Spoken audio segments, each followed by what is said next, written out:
सिद्धेभ्यः नमो अरिहन्ताणं नमो सिद्धाणं नमो आयर्याणं नमो उवज्झायाणं नमो लोय सव्वसाहूणं एसो पंचनमो यारो सव्वपावपणासनो मंगलाणं च सव्वेसिं पठमं हवै मंगलं चत्तारि मंगलम् अरहन्त मंगलं सिद्ध मंगलं साहु मंगलं केवलिपण्णत्तो धम्मो मंगलं चत्तारि लोगुत्तमा अरहन्त लोगुत्तमा सिद्धलोगुत्तमा साहुलोगुत्तमा केवलिपण्णत्तो धम्मो लोगुत्तमा चत्तारि शरणं पव्वज्जामि अरहन्त शरणं पव्वज्जामि सिद्ध शरणं पव्वज्जामि साहु शरणं पव्वज्जामि केवलिपण्णत्तो धम्मो शरणं पव्वज्जामि। त्रिलोक त्रिकालवर्ती अरहत सिद्ध आचार्य उपाध्याय और साधु पंच परमेष्ठी परमार्थ आप्त आगम तपोधन अर्थात सच्चे देव शास्त्र गुरु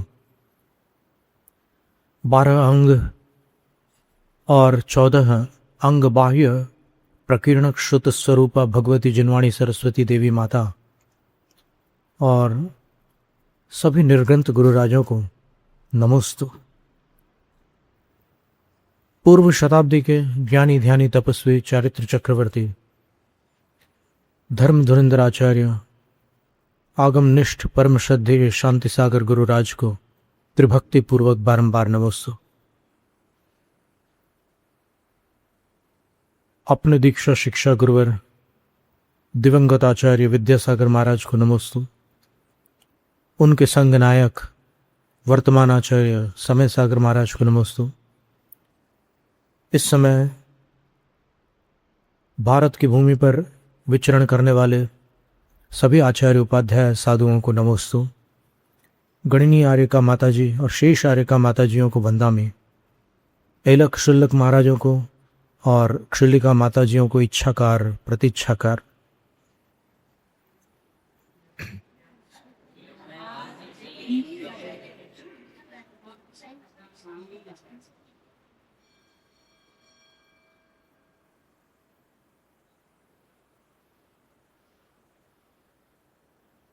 तत्वार्थ श्रद्धानंद सम्यक दर्शनम तत्वार्थ सूत्र ग्रंथ का दूसरा सूत्र।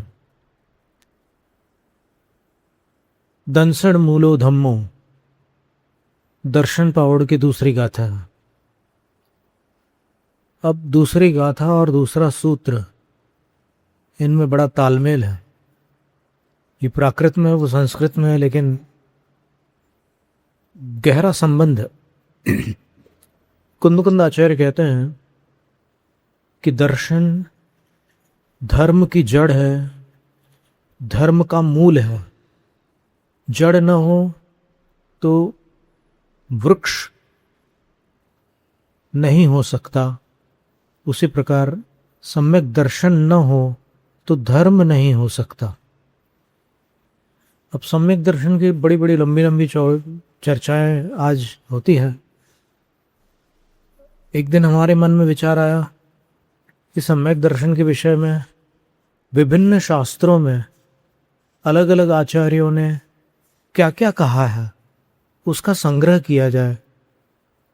तो हमने संग्रह प्रारंभ किया तो 30-35 संदर्भ एकत्रित करने के पश्चात उसकी वाचना भोजग्राम में, जो आचार्य शांति सागर महाराज जी की पूर्वकालीन भूमि रही है, वहाँ पर आचार्य वर्धमान सागर महाराज श्री के संग सानिध्य में उन 30-35 संदर्भों की वाचना हुई।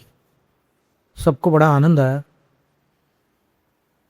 उसके बाद हमने फिर और खोज की, और खोज करते करते आज हमारे पास लगभग 70-75 शास्त्र संदर्भ सम्यक दर्शन के विषय में एकत्रित है। और इतना सब पढ़ने के उपरांत ऐसा लगा कि सम्यक दर्शन की प्राप्ति एक दृष्टि से सुगम है और एक दृष्टि से दुर्गम है।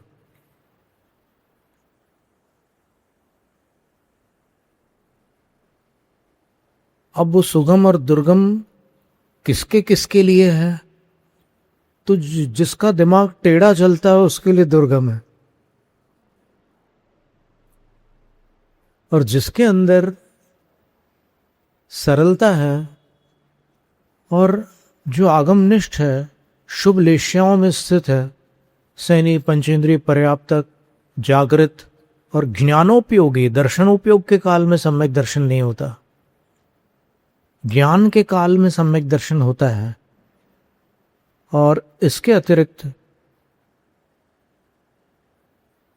समय सार कलश और आत्मख्याति टीका के अनुसार वो श्रुत ज्ञान के काल में वो घटना होती है, मति ज्ञान के समय नहीं होता, श्रुत ज्ञान के काल में होता है। हाँ, बीच में वो लब्धियां होते होते ज्ञानोपयोग में परिवर्तन भी आता है, श्रुतम मति पूर्वम। तो बीच में शुक्ल ध्यान के काल में भी ऐसा परिवर्तन आता है।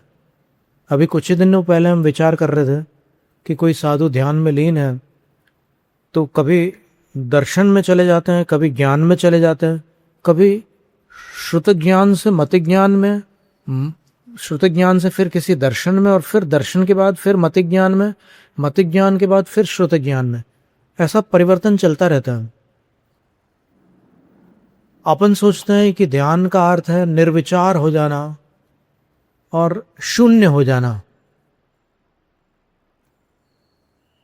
देवसेन आचार्य महाराज ने तत्वसार ग्रंथ में लिखा है कि शून्य ध्यान ही कल्याणकारी है। लेकिन वो शून्य ध्यान क्या वस्तु है? क्या ध्यान ज्ञान से शून्य हो सकता है? ज्ञान ध्येय का परिचय कराता है और ध्यान उस ध्येय को ध्याता है। ज्ञान का ध्येय के ऊपर एकाग्र हो जाना ध्यान है। जम थिर मज्ज वसाणम झाणम, झाणज्जैन पाहुड़ नाम का एक प्राकृत ग्रंथ है। उसके प्रारंभ में एक गाथा है जिसमें लिखा है कि जब ज्ञान स्थिर हो जाता है तब उसको ध्यान कहते हैं।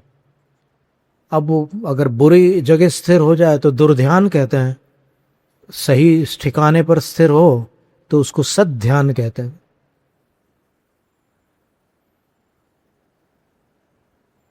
तो सम्यक दर्शन के विषय में बड़ी चर्चा है।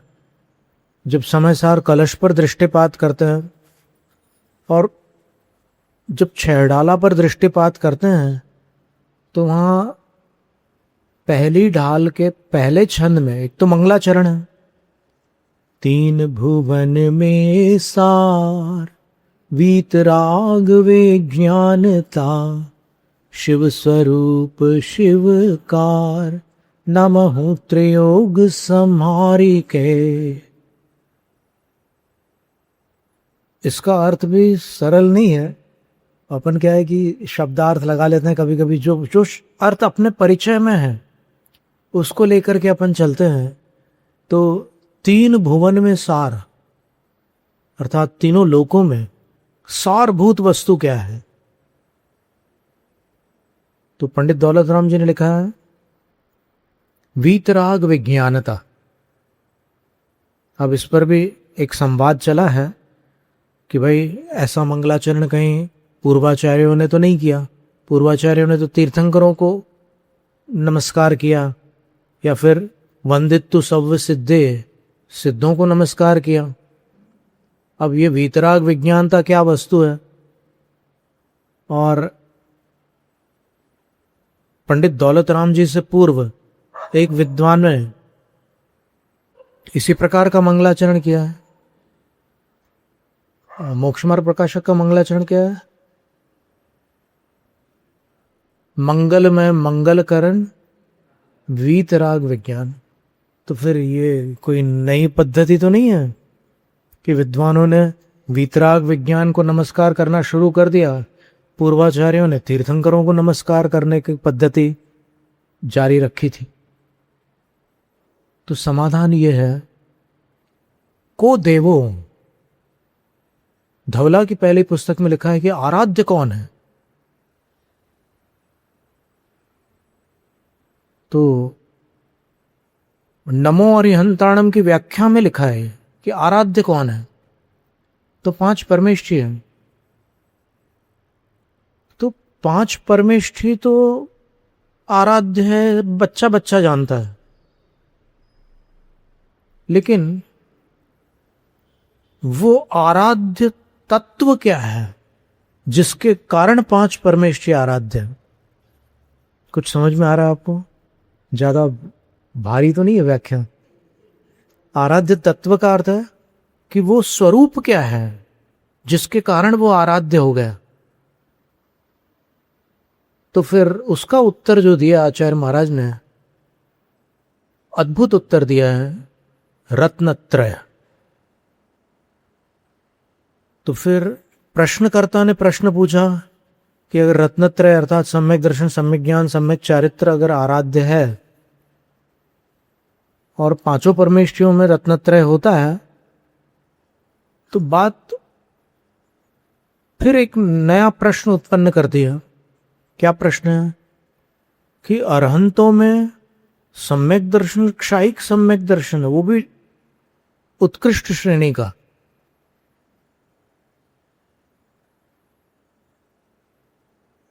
और सम्यक ज्ञान केवल ज्ञान के रूप में है भगवान में, वो भी उत्कृष्ट है। और चारित्र वीतराग क्षायिक चारित्र है उनके पास। तो फिर उस रत्नत्रय में और नीचे वालों के जो रत्नत्रय में या तो क्षायोपशमिक या औपशमिक सम्यक दर्शन हो सकता है, क्षायिक भी हो सकता है, लेकिन ज्ञान तो क्षायिक नहीं होता नीचे, ज्ञान तो क्षायोपशमिक ही होता है। और चारित्र की भी वही स्थिति है, क्षायिक चारित्र तो बहुत ऊपर होता है, नीचे तो नहीं होता। तो फिर इनमें समानता कैसे हो सकती है? तो आचार्य उत्तर देते हैं कि क्षायिक औपशमिक क्षायोपशमिक का भेद रहा है, लेकिन सम्यक दर्शन, सम्यक ज्ञान और सम्यक चारित्र ये तीनों 5 में है।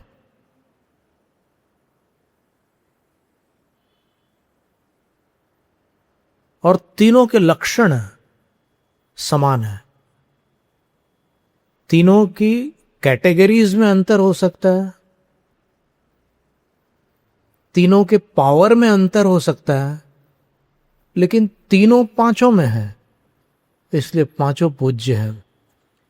तो ये जो वीतराग विज्ञान है, इस पर अपन विचार करें कि ये क्या वस्तु है वीतराग विज्ञान। तो अधिकतर लोग ये अर्थ लगाते हैं कि ऐसा विशिष्ट ज्ञान, विज्ञान जो राग रहित है, वीतराग है, वो वीतराग विज्ञान है। लेकिन ये अर्थ आगम में स्वीकृत नहीं है।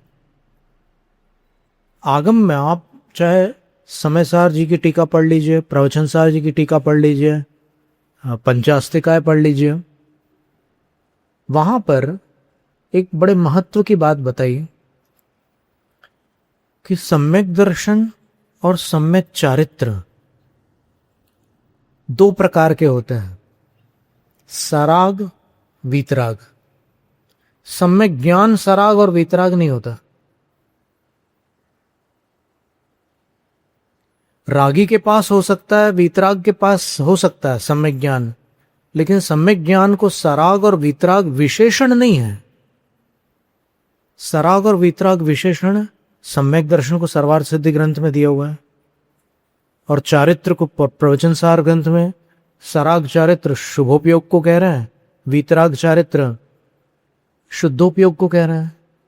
आप देख लीजिए गाथा नंबर 230 की तात्पर्य वृत्ति टीका में देखिए तो ये आपको मिल जाएगा। तो वीतराग शब्द से आपको सम्यक दर्शन और सम्यक चारित्र लेना है, और विज्ञान शब्द से क्या लेंगे?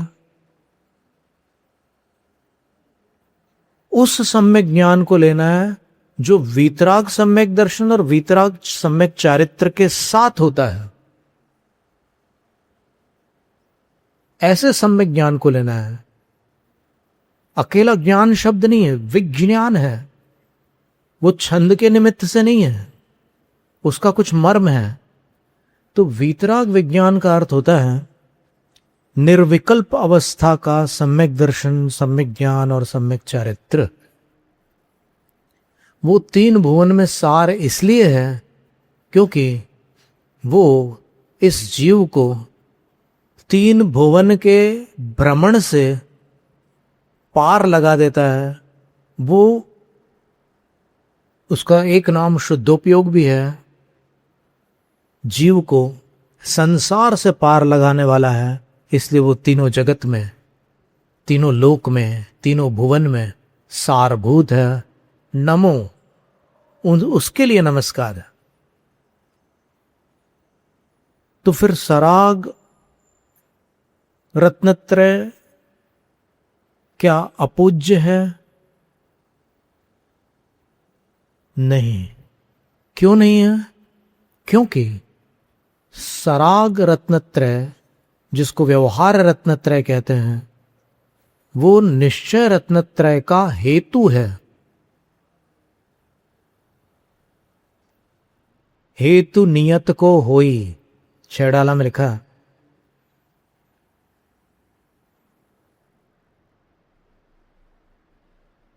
ऐसे भी हम ध्यान में बैठे थे तो हमारे मन में विचार आया कि समय सार कलश में से जो आत्मस्वरूप दिया हुआ है उसका भी एक संग्रह किया जाए। जैसे नमः समय साराय स्वानुभूत्या चकासते चित स्वभावाय भावाय सर्वभवांतरच्छिदे। ऐसा लगा कि जितने विशेषण हैं समय सार कलश में, उन सब का संग्रह किया जाए।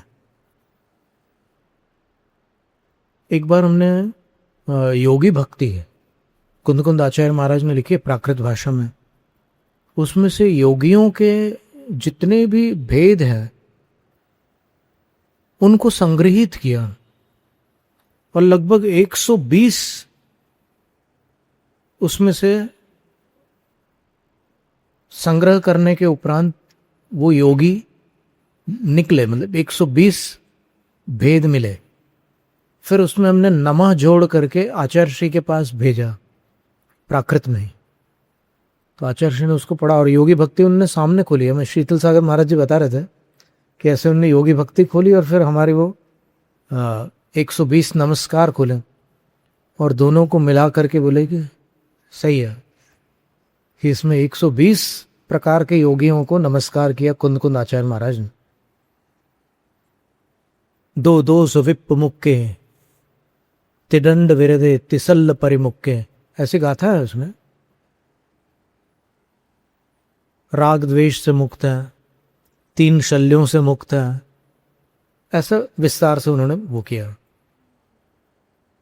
तो अब जो मूल प्रश्न है वो ये है, नियतच्चुवलद्धि विना सम्मत्तुवलद्धि नत्थि नियमेण, सम्मत्तुवलद्धि विना निव्वाणम नत्थि नियमेण। आत्मानुभव के बिना सम्यक दर्शन नहीं है। जहां जहां सम्यक दर्शन है वहां वहां आत्मानुभव भी है।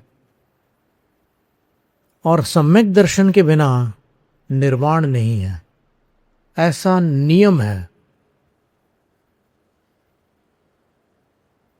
जैन शासन का ये त्रिकालिक नियम है कि आत्मानुभव से रहित सम्यक दर्शन नहीं है और सम्यक दर्शन के बिना निर्वाण नहीं है। तो अब दो बातें हो गई, एक सम्यक दर्शन और एक निर्वाण। तो सम्यक दर्शन को दर्शन पाउड़ में सोवाणम पड़म मोक्षस, सारम गुण रैणत्य सोवाणम पड़म मोक्षस। मोक्ष को अगर अपन महल का रूपक दे दें तो उस महल तक पहुंचने की पहली सीढ़ी सम्यक दर्शन। मोक्ष महल की प्रथम सीढ़ी, याविन ज्ञान चरित्रा, सम्यक्तान लहे सो दर्शन धारो भव्य पवित्रा। बड़ी सुंदर पंक्तियां लिखी है दौलत राम जी ने तीसरी ढाल के अंत में। दौल समझ सुन चेत सयाने, काल वृथा मत खोवे, ये नर भव फिर मिलन कठिन है, जो सम्यक नहीं होवे। अब सम्यक दर्शन में दो सम्यक दर्शन बिल्कुल शुद्ध होते हैं, उसमें कोई मलिनता नहीं होती। लेकिन एक ऐसा सम्यक दर्शन है जिसको वेदक सम्यक दर्शन कहते हैं, उसमें मलिनता होती है, अवश्यम भावे मलिनता है। कोई कितनी भी चतुराई करे और कोई कितना भी स्वांग रचे, वो बच नहीं सकता चल, मल और अगाढ़, ये तीन कमियां उस सम्यक दर्शन में रहती है। पर इन तीन कमियों को अपन मिथ्यात्व नहीं कह सकते, याद रखना। यहां पर बहुत लोग भूल कर जाते हैं, चूक जाते हैं। उन तीन कमियों को बहुत से लोग मिथ्यात्व की श्रेणी में गिन लेते हैं। मलिनता सम्यक दर्शन में आती है, पर सम्यक दर्शन का अभाव नहीं हुआ, यह समझने की बात है। जैसे मान लो तीन मूर्ता है। तीन मूर्ता क्या है? सम्यक का मल है कि नहीं? अब इसमें दो प्रकार के मल है। कुछ मल ऐसे हैं जो सम्यक का सर्वनाश करने वाले हैं, और कुछ मल ऐसे हैं जो सम्यक का किंचित नाश करते हैं, पूर्ण नाश नहीं कर पाते। तो इस बात का विवेक रखना। अब ये आज के जमाने में वो शुद्ध सम्यक दर्शन होता नहीं, मैला वाला सम्यक दर्शन होता है। तो मैले वाले सम्यक दर्शन के विषय में लब्धिसार ग्रंथ में भी कुछ कथन आया है कि कभी कभी गुरु कोई गलत बात बता दे, कोई आगम विरुद्ध बात बता दे अनजाने में, तो शिष्य उसको भगवान के वचन मान करके उस पर श्रद्धा करता है, वो मिथ्या दृष्टि नहीं होता। लेकिन जब उसको आगम समझ में आ जाता है कि भाई आगम में कुछ और कथन है और जो मुझे सुनने मिला है वो उससे भिन्न है, तब वो उसका आग्रह छोड़ देता है और आगम को तत्काल स्वीकार कर लेता है। गुम्मटसार जीव कांड की 28वीं गाथा में लिखा है कि यदि वो स्वीकार नहीं करता और बोलते कि नहीं मेरे को तो गुरु ने पढ़ाया था तो मैं तो गुरु की बात ही मानूंगा, ये शास्त्र तो क्या गुरु नहीं जानते थे मेरे शास्त्र को? क्या मेरे गुरु अनपढ़ थे? इस प्रकार के तर्क करके वो आगम को अस्वीकार करता है और गुरु की बात का आग्रह पकड़ लेता है। तो वहां पर आचार्य लिखते हैं सोचे वह हवई मिच्छा इट्ठी तदोपौदी, बस उसी क्षण से वो मिथ्या दृष्टि बन जाता है। जय धवला की 12वीं पुस्तक में लिखा सर्वज्ञाज्ञा वो मानात, सर्वज्ञ भगवान के वचनों को अस्वीकार करने के कारण वो मिथ्या दृष्टि बन गया। ये 2 दिन पहले भी हमने ये बात की थी। तो यहां पर यह बात स्पष्ट होती है कि जिन शासन इतना निष्पक्ष है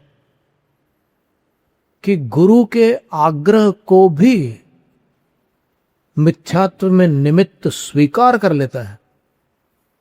कैसा आग्रह? ऐसा आग्रह जो आगम को अमान्य कर दे और गुरु को मान्य करे, आगम को अमान्य करे, ऐसा आग्रह।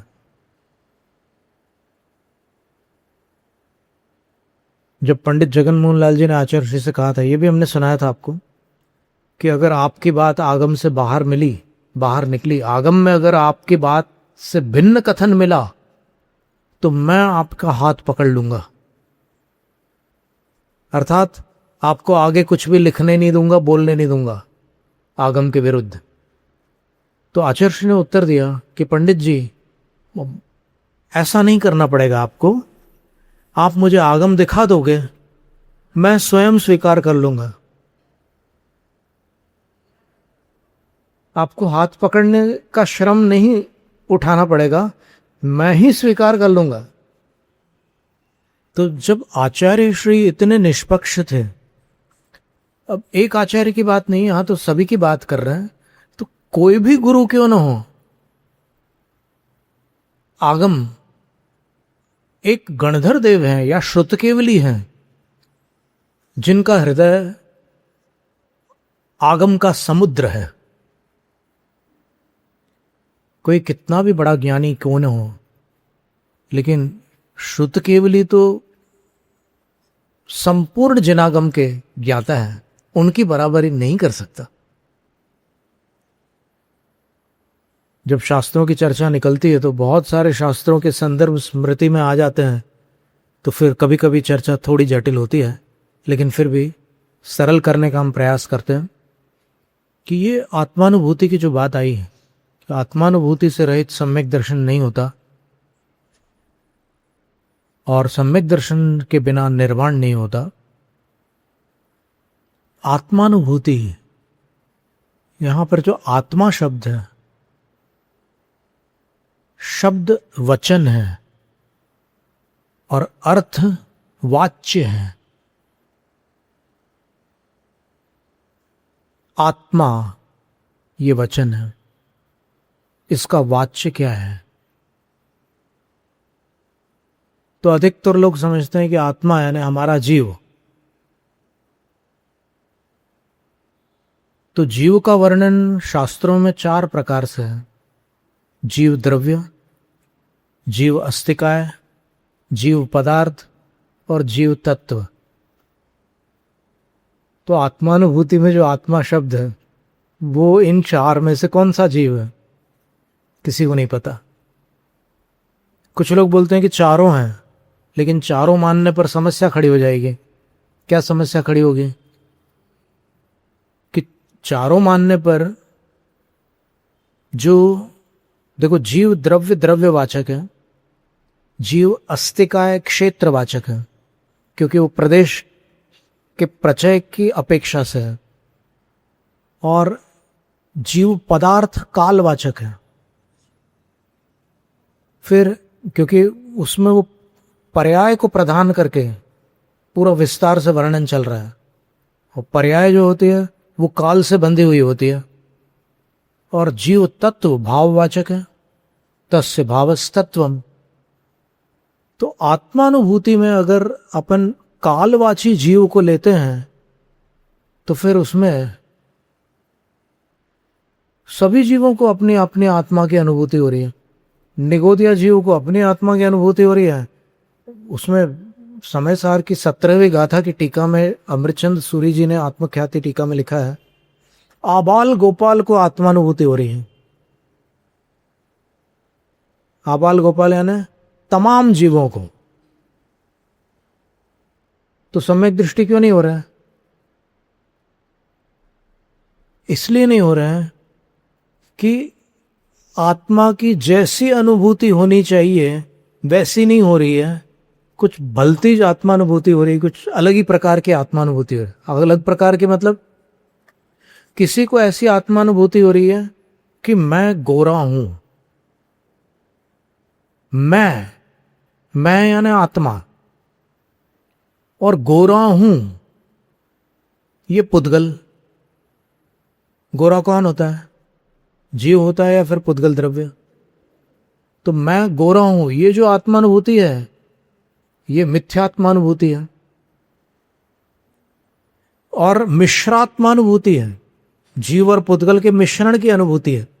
मैं वो उसका चेतन है और फिर गोरा इसमें अचेतन है।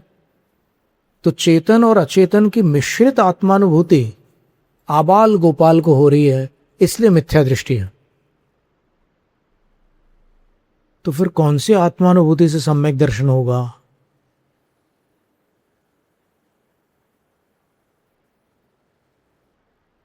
तो जिस प्रकार हमने उस दिन कहा था ना, मेटलर्जिस्ट, धातु शास्त्री,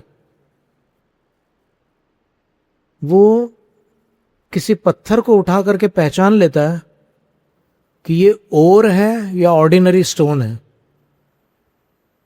ये धातु पाषाण है अथवा साधारण पत्थर है, वो हाथ में लेकर के पहचान लेता है। और कई धातु शास्त्री तो यहां तक बता देते हैं कि इसमें कितने प्रतिशत धातु है। जैसे सिन्नर वाली घटना हमने सुनाई थी आपको, वहां पर गोल्ड स्टोन था, तो उन्होंने ये बताया था कि इसमें 90% गोल्ड है और 10% इम्प्योरिटी है, 10% अशुद्धि है और 90% स्वर्ण है। फिर उसकी पूरी विधि होती है, पूरा शुद्धिकरण होता है और तब उसमें से शुद्ध धातु बाहर आती है।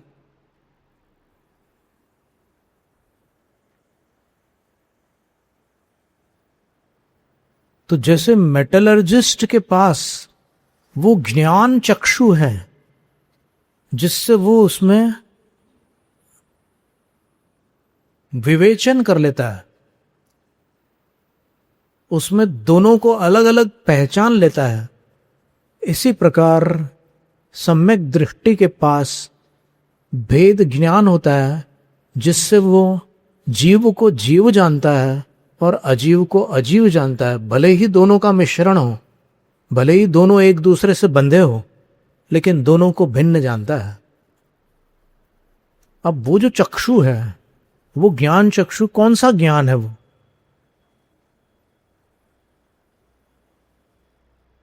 मति ज्ञान, श्रुत ज्ञान, अवधि ज्ञान, मन परे, केवल, कौन सा ज्ञान है?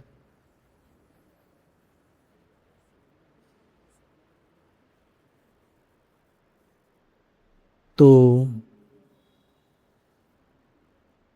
कुंदकुंद आचार्य महाराज ने समय पावड़ की 14वीं और 15वीं गाथा में लिखा, शुद्ध नय। आप ये शब्द सुना आपने, शुद्ध नय? और द्रव्य संग्रह ग्रंथ में सव्वे शुद्धा हु शुद्ध नया एक चरण आता है किसी गाथा में। तो ये शुद्ध नय है।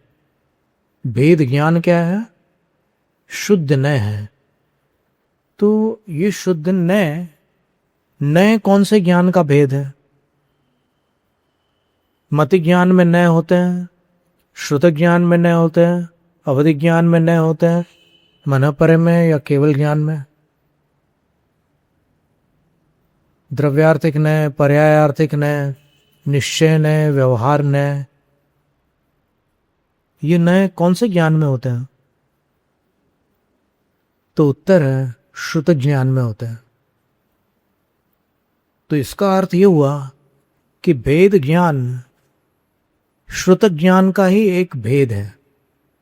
लेकिन चूंकि आचार्य महाराज ने कह दिया है कि वो भेद ज्ञान श्रुत ज्ञान के अंतर्गत आने वाले तमाम नयों से भिन्न एक शुद्ध नय ही है, बाकी कोई नय नहीं है।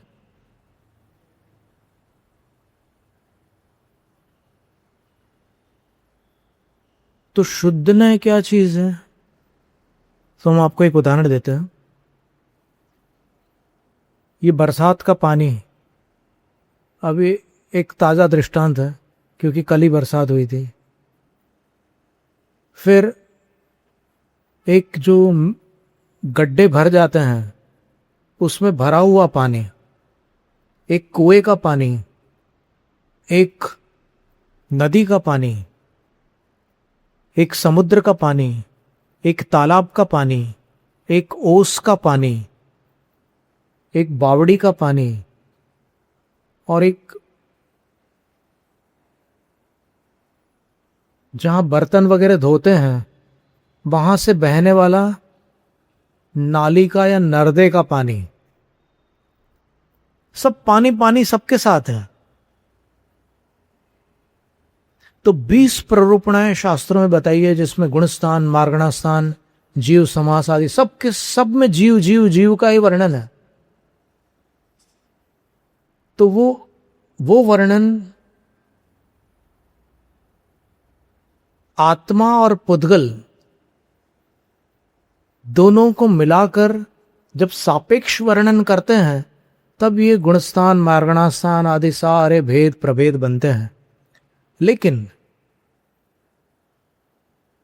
जब पानी का जो दृष्टांत था उसमें एक साइंटिस्ट से पूछो कि पानी क्या है, तो क्या बोलेगा वो?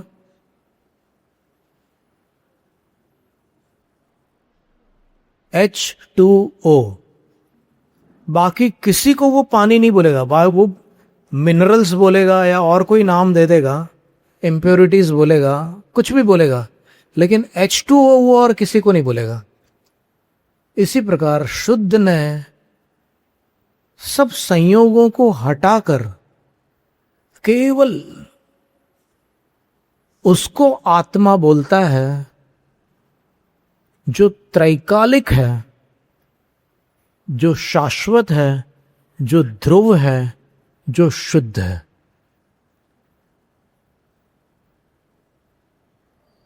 जैसे साइंटिस्ट के हाथ में फल है, तो फल में उसको पूछे कि ग्लूकोज कितना है, वाटर कितना है, विटामिन्स कितने हैं, मिनरल्स कितने हैं, तो वो उन सब चीज़ों पर ध्यान दे करके और अपनी जांच विधि से खोज करके बता देता है कि इतने परसेंट इसमें ग्लूकोज है, इतने परसेंट वाटर है, इतने परसेंट अमुक अमुक वस्तुएं हैं। ठीक इसी प्रकार शुद्ध ने सबको हटा करके ये बता देता है कि तुम ये हो, बाकी सब मिलावट है। और जब मिलावट दूर हो जाती है तो सिद्धालय में जो विराजमान होते हो वही तुम्हारा स्वरूप है समझ में? तो सिद्धालय के सिद्धों का जो स्वरूप है वो मेरे अंदर भी छुपा हुआ है। उस छुपे हुए को उद्घाटित करने का नाम आत्मानुभूति है। और जिसने उद्घाटित किया है वो सम्यक दृष्टि है, और जो सम्यक दृष्टि है वो निकट सिद्ध है। तो आज थोड़ी भारी चर्चा हो गई, कितना भी हल्का करना चाहो लेकिन ये तो सबसे भारी विषय है। भारी चर्चा हो गई पर महत्व की चर्चा है। और इसको समझना गर्भ से 8 वर्ष की आयु में भी संभव है। मनुष्य पर्याय में एक ऐसा बालक जिसने गर्भ से 8 वर्ष की आयु पूर्ण की है, उसको यदि ये 5 लब्धियां प्राप्त हो जाए तो सम्यक दर्शन होता है।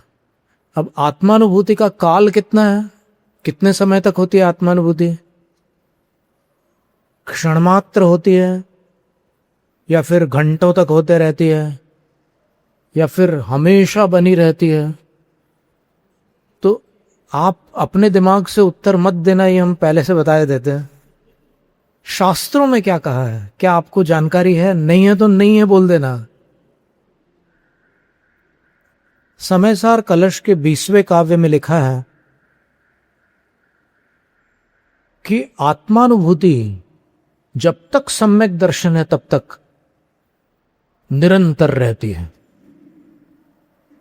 इस बात पर ध्यान न देने के कारण आज लोगों ने ये भ्रांत धारणा बना ली है कि जब अपन अंतर्मुख होते हैं और एक रस आता है, सुखानुभूति होती है, वो आत्मानुभूति है। आगम के अनुसार हम बोल रहे हैं, हम अपने मन से बिल्कुल नहीं बोल रहे हैं। हम आपको कलश नंबर बता रहे हैं, समयसार कलश क्रमांक 20। आप स्वयं परीक्षण कर लेना, हमारी बात को आंख बंद करके मत स्वीकार करना, जांच करना।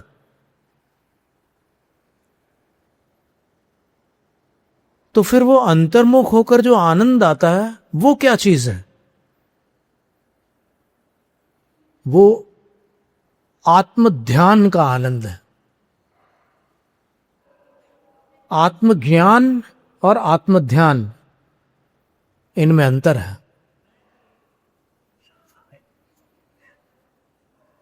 सभी में होती है, सब वो तो स्पष्ट बात है कि वो हमेशा साथ में ही रहेगी। सम्यक ज्ञान है वो, सम्यक दर्शन के साथ सम्यक ज्ञान अवश्यम भावी है। प्रवृत्ति में, निवृत्ति में, दुर्ध्यान के काल में भी आत्मानुभूति रहती है। जैसे आप जब किसी से लड़ाई करते हैं, भले ना करते हो लेकिन हम उदाहरण दे रहे हैं, लड़ाई करते हैं, तब क्या आपको, आपके ज्ञान में ये नहीं रहता कि मेरी मां कौन है? मां का परिचय तो रहता है ना। आप कुछ भी कर लो, सोते समय, जागते समय, उठते समय, बैठते समय, बोलते समय, खाते समय, पीते समय, लड़ते समय, शांत बैठते समय, हमेशा जिस प्रकार मां का परिचय संतान को रहता है, उसी प्रकार सब स्थितियों में आत्मा का परिचय सम्यक दृष्टि को रहता है। उसका नाम आत्मानुभूति है। फिर वो जब अपन कषाय की अवस्था में रहते हैं तो सविकल्प आत्मानुभूति रहती है। जब निष्कषाय होते हैं, शुद्धोपयोग में जाते हैं, तो निर्विकल्प आत्मानुभूति होती है। आत्मानुभूति छूटती नहीं है। ये एक महत्व की बात थी। चलो, आज की चर्चा में थोड़ी भारी चर्चा हो गई, पर फिर भी ये जानकारी की बात है। हो सकता है आपके काम आ जाए, आज आ जाए या कभी और आ जाए, पर बहुत ही उपयोगी बात। हमें तो ऐसा लगता है कि बड़े महत्व की बात है। जैनम जयत शास्त्र। जावाणी के ज्ञान ते सूझे लोकालोक, सो वाणी मस्तक चढ़ सदा देते हूँ ढो।